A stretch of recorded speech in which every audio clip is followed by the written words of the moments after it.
Winning the game of Survivor comes down to a range of factors working in your favour. This ranges from strategic game, to social game, to your intuition, and of course a sprinkle of luck in there as well. Everything over the course of 39 days needs to align so well that you are sitting on a jury next to people you can beat for that prize of $1 million.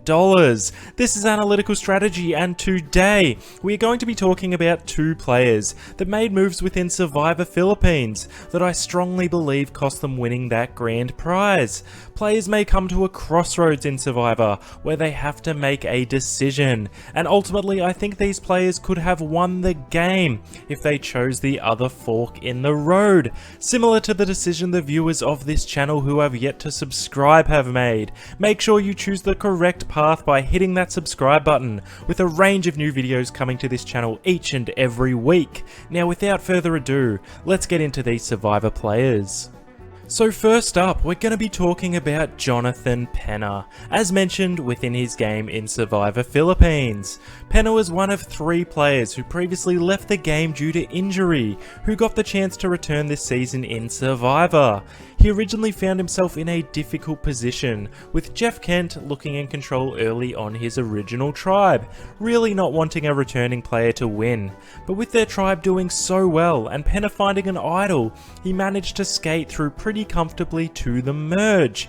At the merge he was in some pretty hot water, and he had to win immunity to stay alive, and he considered to be pretty alone on the island at this stage of the game. He then made an extremely underrated social play when he discussed Lisa's childhood with her and how he understood how she felt growing up, which really made them bond and made Lisa trust him moving forward in the game.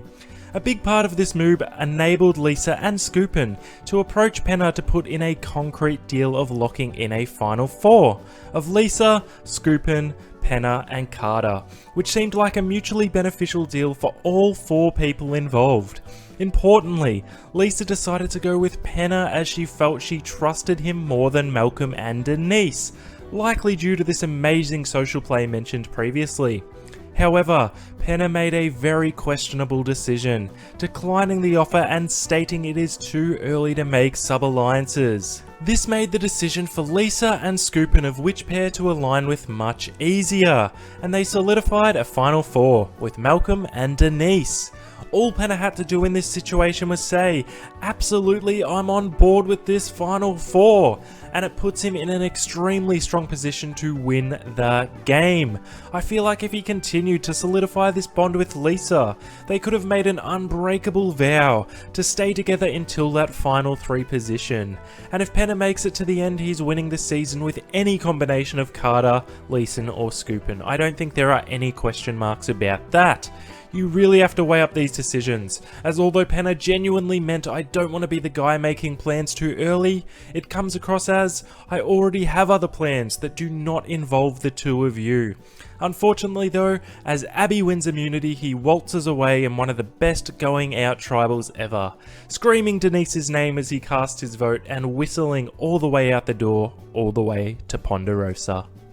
So moving forward in Survivor Philippines, now that the decision of locking in Malcolm, Denise, Scoopin and Lisa has been set in stone for that final 4, Malcolm found himself in a very similar position to Penner, but at this later stage in the game. Malcolm also had a pretty tough journey to get to that stage of the game, being on the cursed Mat Singh tribe who went to every single tribal council, prior to Denise and Malcolm parting ways to be absorbed by the remaining 2 tribes. Once the curse was broken, Malcolm found it was pretty easy to make inroads with other contestants in the game, and he really coasted through to the merge pretty easily.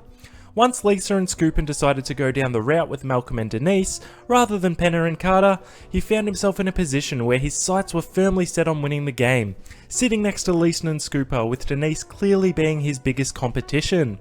Malcolm won a reward to give him an advantage in the final immunity challenge, and with him already clearly being the biggest challenge threat from that final 4, I think in his mind and the rest of the castaways' minds, he was sailing through to that final 3, and it was more of a matter of who he was going to sit next to. Due to this, Denise approached him and asked in the circumstance that he won, that he could at least tie up the vote so she could have a chance at making fire to get to the end, especially as these two have had one hell of a journey together to get to this position in the game. Similar to Penna, Malcolm decided not to verbally commit to Denise in this situation.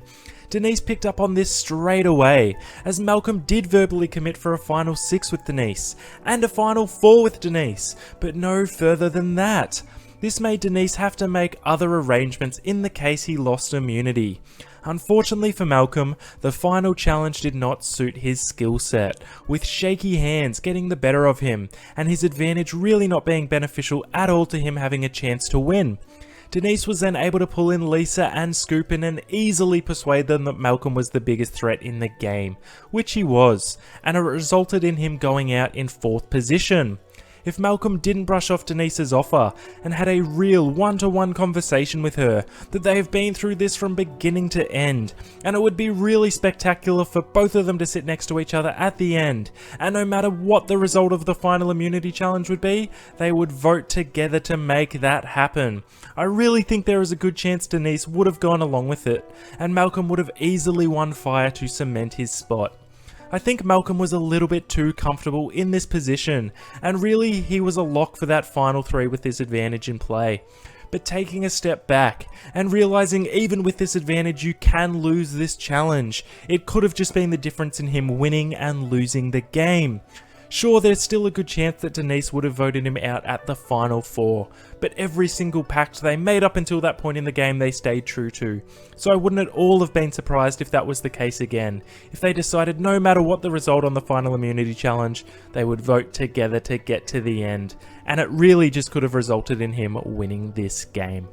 So there you have it, 2 players that I believe are on the cusp of winning Survivor Philippines, but one small move may have just cost them the whole game.